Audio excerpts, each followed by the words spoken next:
Dalam brosur ini kami suguhkan kepada saudara-saudara kaum muslimin dalil-dalil yang biasa dipergunakan sebagai dasar amalan-amalan yang berhubungan dengan masalah akikoh. Sedang dalil tersebut adalah lemah dan tidak dapat dipergunakan sebagai hujah atau alasan dalam masalah hukum. Di antaranya, 1.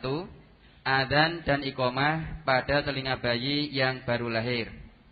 An Abi Rafi'in qala ra'aitu Rasulullah sallallahu alaihi wasallam adzana fi udhunayil Hasani hina waladathu Fatimatu bis sholati. Rawahu Ahmad. Dari Abu Rafi' ia berkata, saya pernah melihat Rasulullah sallallahu alaihi wasallam membaca adzan sebagaimana adzan salat pada kedua telinga Hasan ketika dilahirkan oleh Fatimah.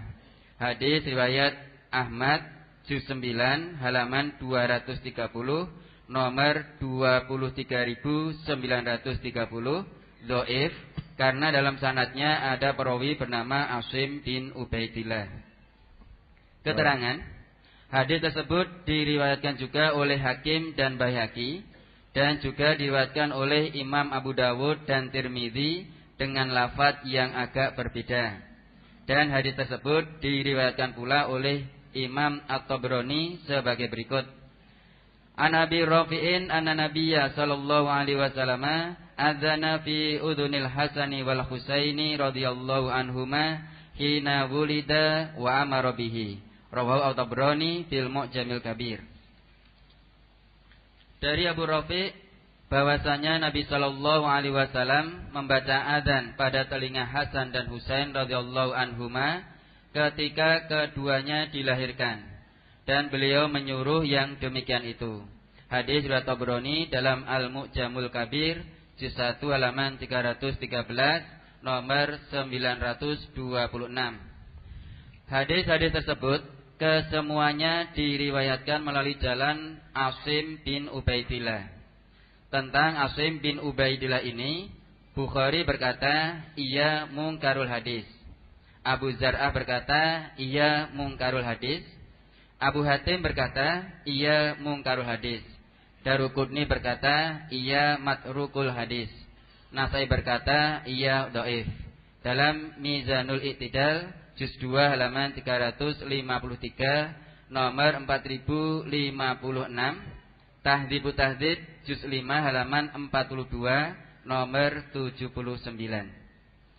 Ada lagi hadis yang diriwayatkan Ibnu Sunni demikian. An Husain bin Ali radhiyallahu anhu qala Rasulullah sallallahu alaihi wasallam man wulida lahu mauludun fa'adzana fi udhunihil yumna wa qama fi udhunihil yusra lam tadurruhu ummus sibyani. Rawahu Ibnu Sunni.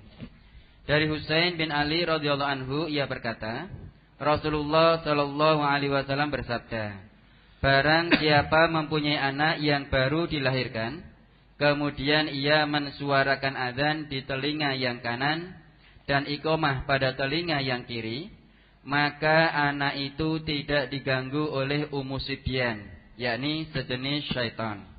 Hadis riwayat Ibnu Sunni halaman 220 nomor 623 dhaif karena dalam sanadnya ada perawi bernama Jabbaroh bin Al-Mughlis, Yahya bin Ala, dan Marwan bin Salim. Keterangan hadis ini juga lemah karena dalam sanadnya ada perawi bernama Jabbaroh bin Al-Mughlis, Yahya bin Ala, dan Marwan bin Salim. Ketiganya dhaif.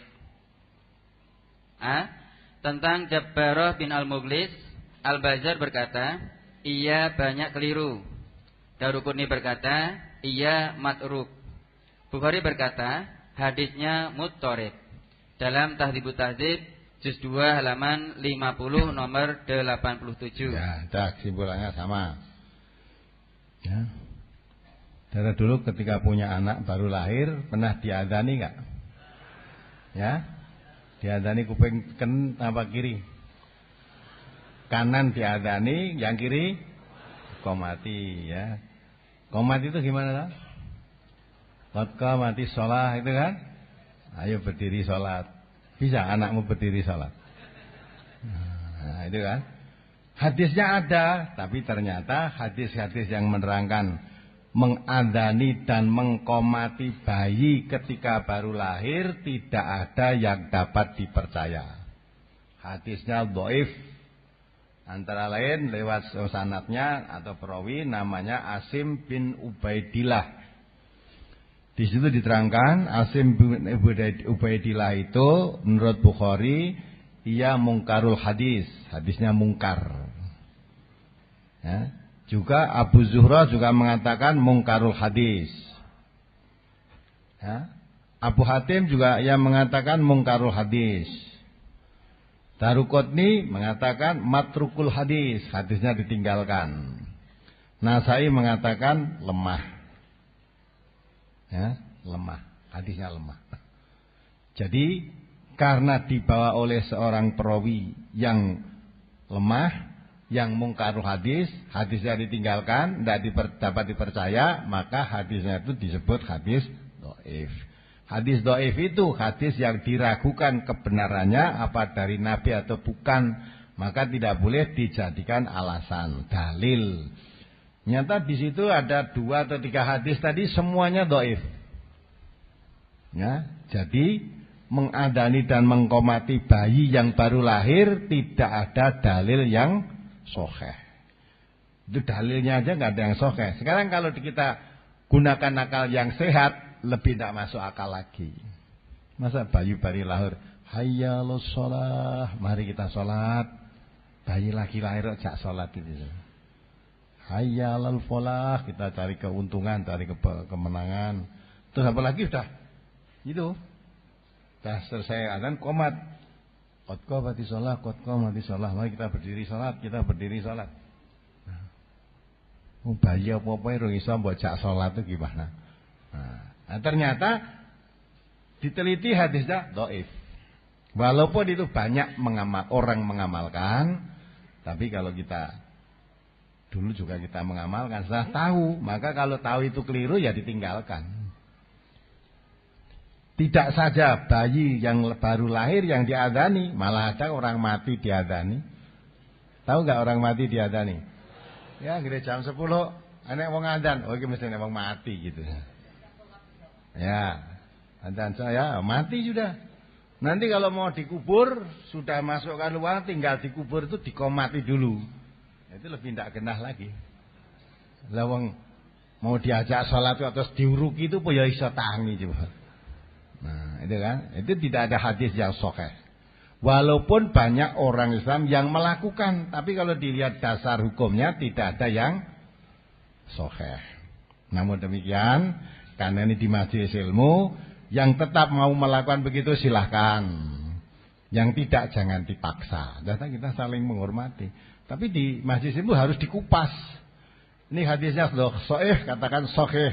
Dhaif katakan dhaif, mungkar katakan mungkar. Ya sudah, orang tinggal milih. Kamu mau pakai hadis dhaif atau kamu mau hadis yang sahih, silahkan. Kalau ditanya, jangankan hadis dhaif, dhaifnya pun banyak yang tidak tahu juga. Kalau ditanya, loh, bayi lahir kok kamu adani? Orang mati kok kamu adani? Ajarnya simbah dulu ya begitu kok, gitu kan? Itu warisan turun temurun. Maka banyak orang Islam itu kalau diajak, kamu orang Islam ya, wa idza qila lahum ittabi'u ma anzalallah, kalau diajak, kalau kamu orang Islam mari ikuti apa yang diturunkan oleh Allah, yaitu Al-Qur'an. Jawabnya apa? Bal nattabi'u ma alfaina alaihi aba'ana. Gila. Tidak usah ikut Quran, saya akan mengikuti apa yang ditinggalkan, yang diwariskan oleh nenek-nenek moyang kami dahulu. Awalau kana abauhum la yaqiluna syai'an wa la yahtadun. Apakah sekalipun bapak-bapakmu, nenek-nenek moyangmu dulu tidak mengerti kebenaran dan tidak mendapat petunjuk, juga kamu ikuti. Nah, itu kan. Namun kalau tetap mau diikuti ya silahkan saja. Nanti kalau ternyata itu benar ganjarannya PN, kalau ternyata salah rasa no. Nah, gitu kan. Maka dalam hal ini kita di majelis ilmu harus didasari ilmu semua. Jadi hubungan dengan bayi tadi ya, yang sudah salah kaprah menurut tuntunan ya, bukan menurut saya, menurut tuntunan ini salah kaprah. mengadani bayi, mengkomati bayi, mengadani orang mati, mengkomati orang mati, akikah pada hari selain ketujuh itu tidak ditemukan dalil yang sahih, walaupun banyak orang melakukan. Nah, kalau kenyataan seperti itu, ya silahkan kamu mengamalkan. Yang tidak mau jangan dipaksa, yang masih melakukan begitu jangan disuruh berhenti. Biar masing-masing menanggung amalannya sendiri-sendiri di hadapan Allah nanti. Nah itulah saudaraku semua muslimin dan muslimat yang dirahmati Allah, kumpulan dalil-dalil dan penjelasan lengkap tentang adzan dan iqamah di telinga bayi yang baru lahir, yang ternyata dhaif. Periwayatnya meragukan tidak bisa dipercaya, termasuk juga adzan ketika akan mengubur jenazah. Yang dibacakan oleh Ustadz Marjono dan dijelaskan oleh Ustadz Dr. Andes Ahmad Sukino. Jadi tidak perlu diamalkan. Wassalamualaikum warahmatullahi wabarakatuh.